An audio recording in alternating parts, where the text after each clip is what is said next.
We are deeply and genuinely privileged to have Professor Ira Kaufman from the US. He's visiting us and he's on his way back from Tokyo, where he was at the World Marketing Summit and he was one of the keynote speakers there. And Ira is with us. He's my guru. He's a digital marketing expert. He's an author. He's a philanthropist. He's a social impact person. And he has a slightly different view of the world. And it's a very warm and very soft and wonderful view. And that's why I wanted to have Professor Kaufman here with us to share things that you don't normally learn at business school, because that's actually part of the ethos that we have, that looking at fresh new things in a fresh way. So, could you please welcome Professor Ira? Good to see you, sir. Welcome. Salam alaikum. Wa alaikum assalam. You've come all the way. Before we go back into your history, what are we going to talk about today? You have just come back from Japan, talking about something wonderful, that is World 5.0. We're grappling with 4.0 or 3.0, and already into 5.0. What's this about? Well, I was invited to Japan, second time, to be keynote speaker at the World Marketing Summit. Yep. And they asked me to talk about digital transformation. And I said to them that digital transformation is really failing in World 4.0. 84% of companies are unsuccessful. Why? And so I began thinking about that. And then I read about the Prime Minister, Shinzo Abe, had made a proclamation at the World Economic Forum that Japan was going to be the leader of the new Society 5.0, which was going to take all the technology and transform it into social change models. It's going to be very collaborative, and it's going to be very values-driven. And I was thinking, wow, what a misplaced metaphor. Why are they doing that? And I was traveling to Dubai, and I'd read all about the work of Sheikh Mohammed and how this is the center of the new world, the emerging world. And I said, and it's supposed to be the hub of innovation. I said, and it's also the place where the 99 names of Allah, of Subhanahu wa Ta'ala, were supposed to be lived in our life. So why don't you put those things together? And why isn't Dubai the leader, at least in the emerging world, in the MENA world, of Society 5.0? So that's what I'm here to talk about. Great. Now, you started in Japan. Japan's an extremely evolved society, but it's an aging society. But it's extremely technologically and advanced, and also in business. But their culture is also very, very tight, and it goes back literally thousands of years. For them, that cultural shift to move to this, is that going to happen? Well, it's very interesting. And that was the first question I asked. Okay. I said, well, how can this very monolithic culture, which is not inclusive, be transformative? Okay? I'd rather call it catalytic, which we'll talk about a little bit later. Sure. And Prime Minister Shinzo Abe made a proclamation. He said, for us to become the leader, we have to break down 5 walls. The first wall is we have to break down our ministries because they're too strict and they're not flexible enough. The second thing, we need to break down the kind of legalistic system which prevents entrepreneurships, and there's too much reform and tightness. The third thing is we need to look for technologies which are going to be innovative both inside our country and outside the country. The fourth thing we need to look at is to be inclusive of people instead of being exclusive, opening up. And the last thing we need to do is look at the implications of the social impact on our society, what I would call the quadruple bottom line, or where there's a win-win between profit and community. Did they talk about women and the role of women in Japan, because they are kept in a little bit of a box in some ways? I think this is part of this mantra of acceptance and inclusion. Okay. The Japanese have a very good vision, but inshallah, we need to find a way for not that vision to be in Japan, but I think there's so much work to be done in the Middle East and in the Gulf countries that we could be a tremendous force for change, particularly with this kind of accelerator you have here, you can accelerate. Why don't we accelerate values? Why don't we accelerate purpose? Yes. You know, the world right now is focused on, I'm a digital expert. I've written a book which is all around the world and adopted. And the thing that they focus on is customer experience, right? And digital agencies want to say, you should be obsessed with the culture of the person. You should listen to them. You should have radical empathy, all these great words. But I think that that's also misplaced. I think we need to be focused on the stakeholder centricity. We have to not only love and create brand love for our customer or our patient or our voter, our citizen, in every aspect. We have to love, respect, and listen to them. But what about the employee? 10% of our employees like their work, 90% hate their work, or just work for money. Can you imagine a workforce that was loving and enjoying and thriving at their work? What would they do to innovate and change the world? What about the supply chain? They create all kinds of innovations in supply. And what about the community, which has to receive all the effects of greedy materialism? Yeah. It's wonderful what you're saying because it resonates, the ethics and the purpose and the trust element, they resonate a lot with me and a lot of the work that I do. But before we go back, let's do in typical Hollywood style, let's do a little flashback about your life. How did it start? What sort of created you? What morphed you into being the sage that you have now become? A sage, stuck for a lot. I'm just the little man walking there and observing. You know, in the Quran it says we should look for the signs, right? We should see the signs that are there and respond to them. And to me, there's lots of signs out there.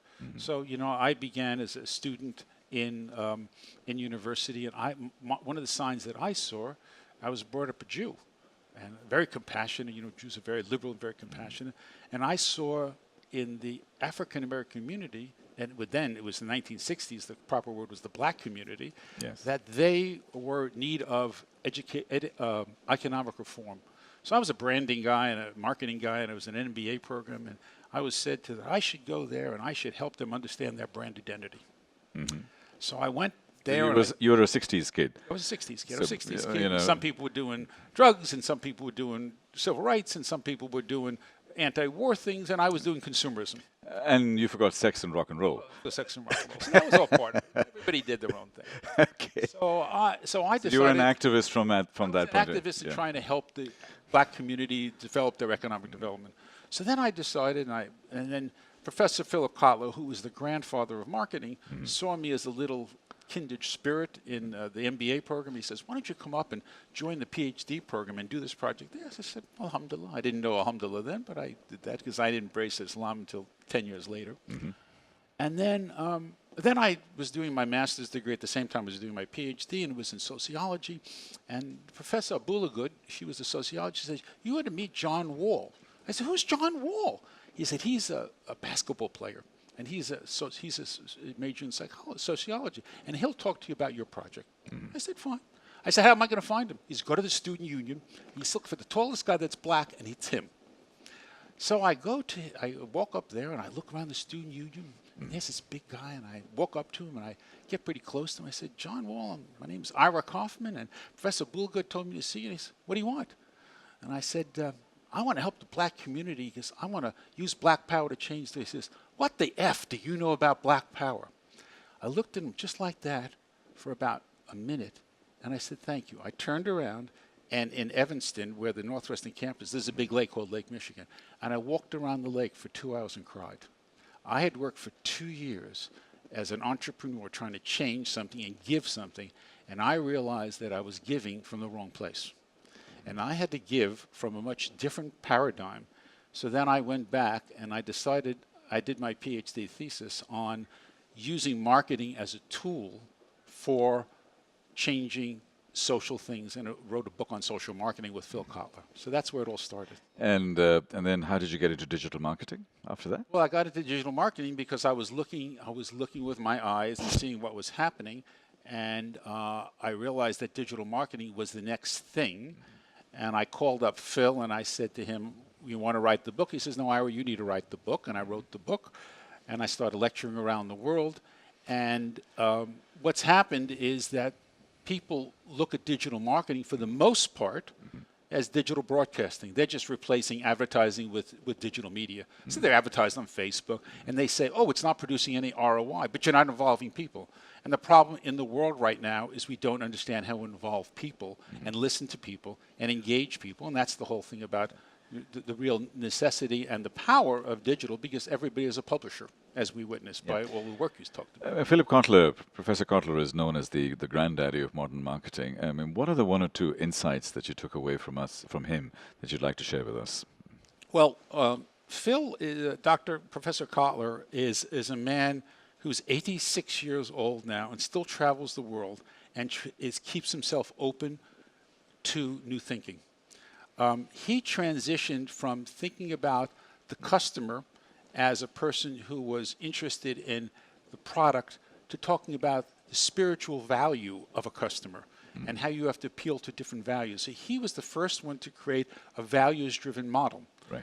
He was one who is constantly looking to improve the model of marketing to really, so that marketing is not selling, but is really catering to the needs of people. Yeah. And the work that I've done has really built on his work, and I'm very humbled that I'm, he's my mentor, and I'm just carrying the baton. There are lots of young teams here. There are a lot of startups in these cohorts. What is your sort of advice to them as they are sort of evolving and bringing their projects out? When I look around this accelerator, I get goosebumps. The baraka of this place is just incredible, and there is so much potential. And then I look at how young people are trained.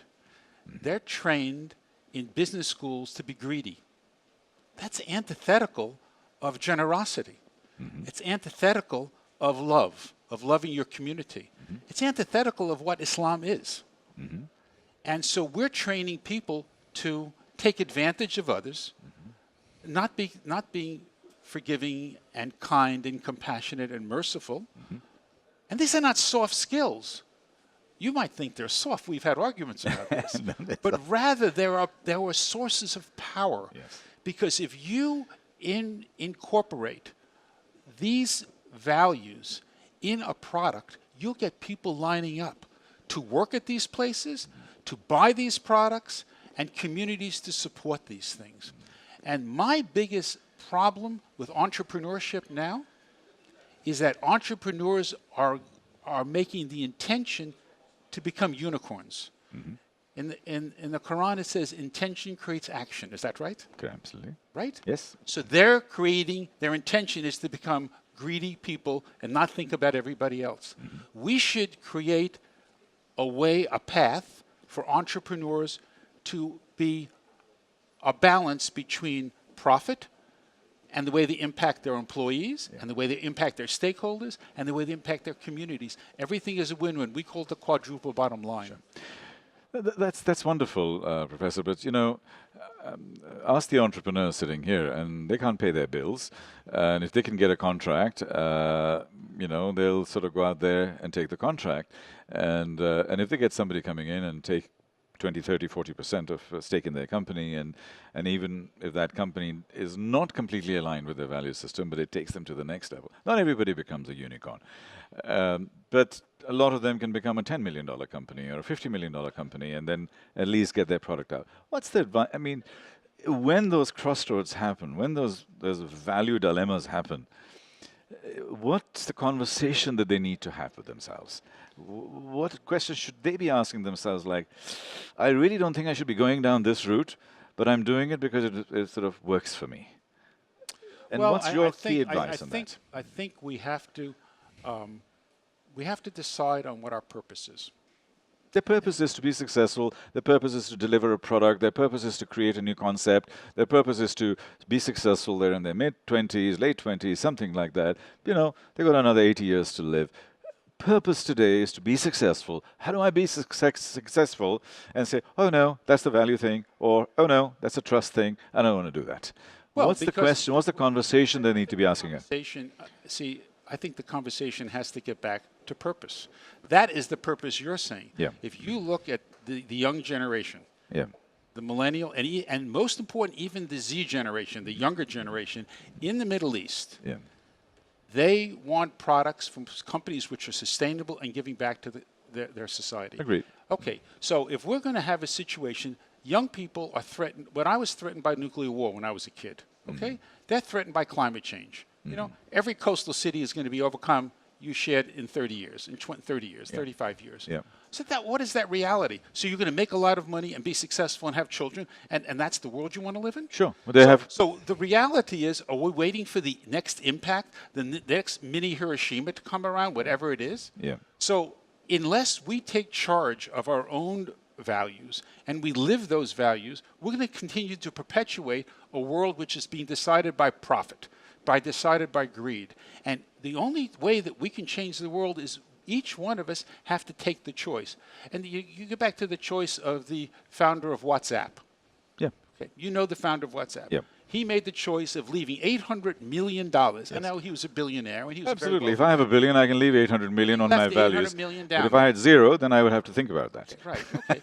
I had zero, seriously. And that is exactly the ethical question. 0 versus 800 million versus $1 billion versus 800 million. Different discussion. But in the creation of our businesses, if we're really training young people and entrepreneurs, and they're understanding that they can both create a business which is successful and create a business which is profitable and which creates money from impact investors, there is another way. Absolutely. And the way that they see is very closed, and it's very promoted, and it's their default, because that's the way that's what business school, that's what Harvard and MIT, and they're the greatest in the world. That's what they train you in. Sure. So they're training this culture. I don't think this culture has been very successful. Indeed. I'm sorry. So closing the loop back in, World 5.0, is that the new culture we're looking at? I think we're looking at, we have to strive to even correct what's happening in 4.0, because we're having, and I think we need a vortex of energy, a vortex of models. Can you imagine if Dubai was generating social responsible models of young entrepreneurs that were really creating and changing the world? And give me 1 minute. So my vision and what I'm passionate about, because I have a 16-year-old and a 14-year-old kid, what world am I leaving for them? So I think one of the most successful change agents of business models in the world was Uber, right? Mm-hmm. What did Uber do? It created this thing called the shared economy. On one hand, you had drivers who had time, and they wanted to make some money, right? And they had a driver's license and a car. And what did they have on the other side? People that wanted to ride, they wanted to be able to call it up on their mobile phone, right? And they wanted to do that very easily. And what happened in the middle? Some very smart person was a matchmaker. They used the technology and made a marriage. Sure. So why don't we look at what we have right now? We have entrepreneurs here that are hungry, right? Starved. In the MENA region, the highest number of entrepreneurs in the world are in the MENA region. And if they're not given some hope and strategy, they're going to turn to something else. It's called Daesh, and it's happening, okay? Okay, what's on the other side? You have people who have money, and they're calling themselves impact investors, and more philanthropies and more venture capital firms. I know they're only 2 to 3% now, and they're growing progressively. You have experts, people who are wanting to give back society, who believes there is a different value. And then you have tremendous amount of needs for jobs and so forth and so on. Why don't we create this middle ground? We call it the Global Transformation Corps, gtcorps.com, a little advertisement. Okay. And we want to create this mechanism which will match these entrepreneurs with the kind of training that they can really create society 5.0, or what I call strategic harmony. And it's not soft. It's very powerful because it's driven by data and it's driven by connectivity, but it also is driven by values. Well, a wonderful way to end, driven by values, Professor Kaufman. A real pleasure to have you here. And it's wonderful to have this message in this place. Thank you, sir. Thank you. Assalamu alaikum.